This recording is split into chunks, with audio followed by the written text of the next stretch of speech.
S.Belt MMA here with another rolling session. Here with one of my teammates, Lou, who's a blue belt.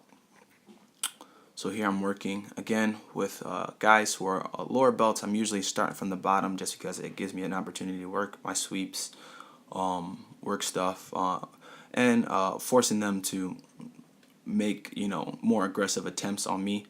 Here I'm able to grab the belt, and then I'm trying to trap the other arm, and then I'm able to sweep him over, get the top position.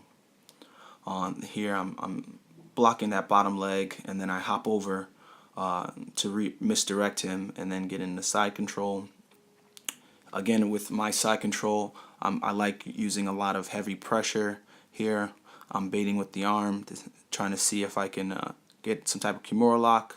I go to attempt to mount. He defends well, so I don't want to force it. Now here again, I'm placing more heavy hip pressure on him, so that's hard for him to move. I hop up into knee on belly. Now from here, I believe I just block the legs down, transition into mount. He tries to get the leg, and then I just come back to the other side of side control. Here he tries to trap my arm, so I start to move out, then place my knee on the stomach to get my arm out. Here I start to move more towards like a north-south position. Here he's still defending with the leg, and so I start going for the other arm and then switch him over. Now here you see I secure one part of the Kimura lock, and then the second part here I then pop his arm up, and then I'm able to come out and get the tap. And I make sure with that I don't do that too quick. Once I pull the arm out, I'm slower with the submission. So here's the second part. As we keep rolling, here I bait as if I'm going to do some lapel stuff, just to see his reaction. Again, I'm playing less aggressively because I want to see what his reaction is going to be. Here he picks the leg up, so I'm end up reaching underneath, just trying to take his balance away and make sure I can see what other sweeps I can get here. I ended up moving into trying to first single leg X, but I couldn't get my leg over, so I'm able to then go into regular X guard.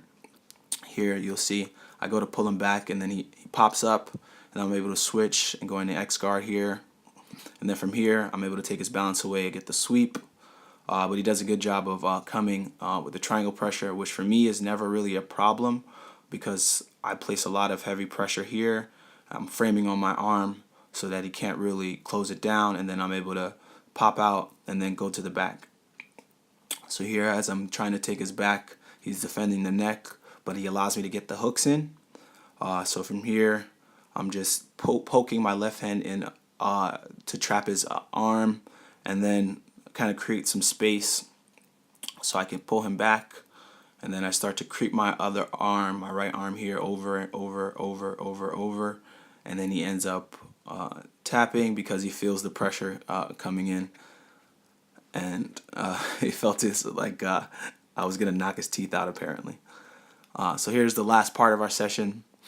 Here I'm pushing at the hip, just again to gauge your reaction. We had a pretty tough training session that day, so folks were pretty tired. So again, we're not going super hard, but we are focused on good technique here. I go for the leg lasso. There's a slight freeze here, but I end up sweeping him down. And then as I go to pull the leg out and get up, he pushes at my hip, but I'm able to pop up first. Now from here, I want to make sure I defend again with the legs. I'm coming down, pull his foot out, and then I go to pass and I slip. Now from here, again, passing that pressure, and then we kind of sit back. Time's running a little low here, and then the timer runs out and our session ends. Thank you guys again for watching. If you enjoyed, please subscribe.